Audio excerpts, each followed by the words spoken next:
Hello, everyone. Welcome to Speakers Bank Podcast, Our Voices, Our Views, Workers in the Sector edition. Today, we'll be talking about the last episode of our interview with Kanchan. If you haven't watched it yet, we have an episode 1 with Kanchan. You can go back to our YouTube channel and see.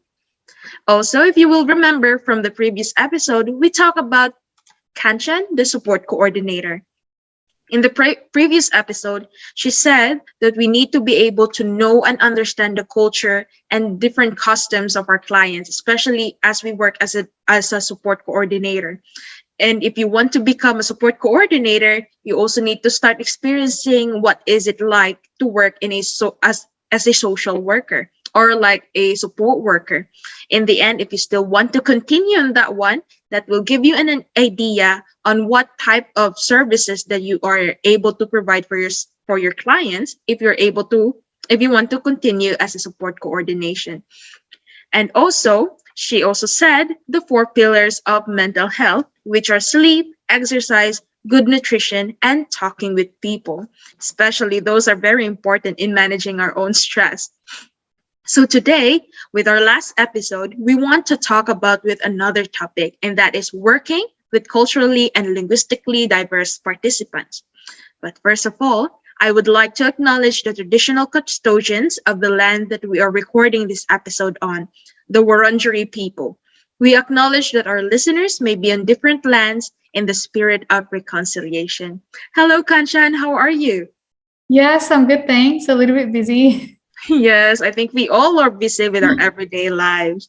Yeah. So, once again, I would like to welcome you to Speakers Bank and thank you very much for granting us this opportunity to continue our interview and discuss more about what is it like with working with culturally and linguistically diverse participants.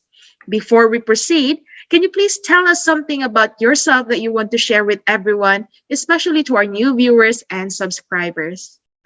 Yeah, sure. Thank you so much for having me. Hi, I'm Kanchan or Can. I've been working as a support coordinator at Quality Care Victoria. My background is in psychology and I'm currently studying the Masters of Social Work.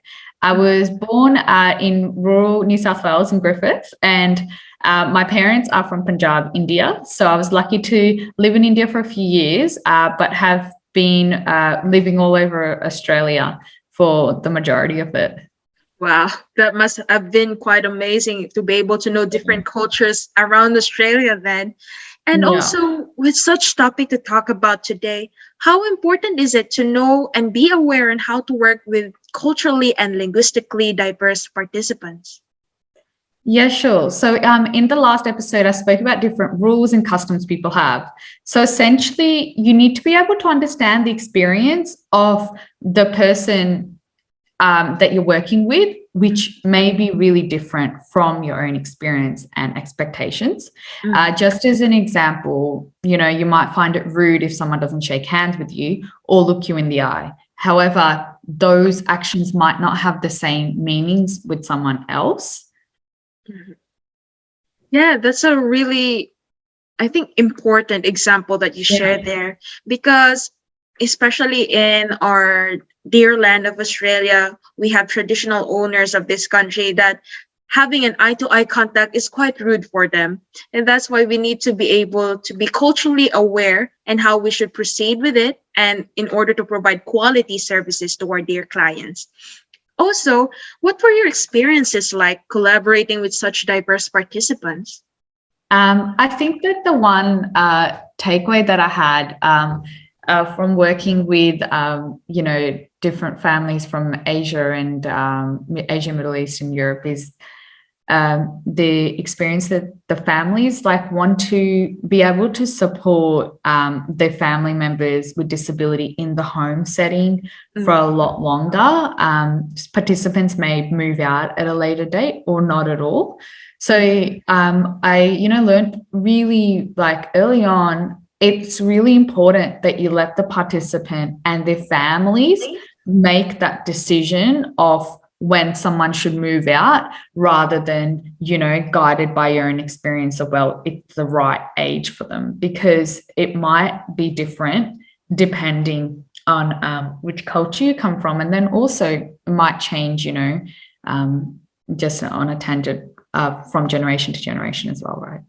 Is, but it also must be important to understand that parents grow older in time. So in the end, they would be quite concerned what will happen with their children's or like close Yeah. relatives that are having that kind of needs and support and doesn't know whom to reach out. So it really is important to be able to talk about that and be prepared for a possible future. Yeah. Thank you for sharing your experiencing regarding that one. And now, as you continuously gain experiences and understanding in this field, how will you use this opportunity for yourself and to the community? Well, I would like to see more responsive services for participants from like culturally and linguistically diverse backgrounds. Mm. I definitely hope to fill that gap, but I think that more services, need to the services will get better, I think, as the NDIS goes on. Also, just acknowledging that each culture may have their own sets of rules and that diverse backgrounds is an incredibly broad term. So yeah. Yeah, so regarding that one, in your experiences as a support coordinator as well, were there any barriers or challenges that you met along the way and how did you overcome it? So for barriers that are faced along the way, I think the main one that always sticks out is like language. However, translation services really help with that. Also around, listening and making sure that the participant and the family's experience is verbalized and documented in a way that can be understood by the NDIA so that their experiences are given the appropriate weight, if that makes sense. Yes, it is. It really is important because, as you can see, specifically around Melbourne, it's a very diverse state. And you know how important it is. The translation and interpreter services are really important, especially to help these clients understand the service agreement specifically, the terms and conditions. Because in the end, we cannot avoid that there will be someone around there taking advantage such opportunity that might cause a bad influence for the client. Like instead of receiving such quality care services, they're not receiving that enough support. And also to our viewers and listeners who might also be experiencing the same thing or something similar with working with a culturally diverse clients or co-workers specifically, what advice or encouragement can you give them? Yeah, sure. So I just wanted to add to what you were saying before. Like when someone does, like if there's a language barrier, that is an additional vulnerability that the person may have. So definitely, that's a really important thing to consider, that that not always, but there's a potential risk that, these people may be like more vulnerable in that sense, especially if, translation services and they might be there theoretically, but they might not always be, able to be implemented. So yeah, the question that you had around for other people that are working in culturally diverse settings, it definitely helps to research the background a little bit and kind of understand and consider how their personal experience has impacted who they are and how they react to things. For example, if a family has moved here from, a very corrupt or a war-torn country, they may have different views around authority. So then when you're working as a case manager or a social worker or a support coordinator in an authoritative sense, they might have different reactions to it. And having that perspective can help you understand that. Make sure you give the experience the weight that it deserves. So also I'm really conscious as to not color anyone's experience, because whilst there is a cultural perspective, it's important to know we're all humans at the end of the day, and not everything may be related to culture. It may just be, we're all individuals in that sense. Yeah. Absolutely. Thank you for sharing your part regarding that one. And I hope to all our viewers and listeners at this moment, I hope you can put that on our own minds about working with a culturally diverse workplace.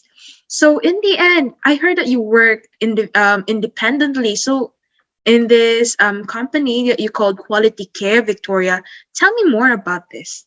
Yeah, sure. So I work as an independent support coordinator.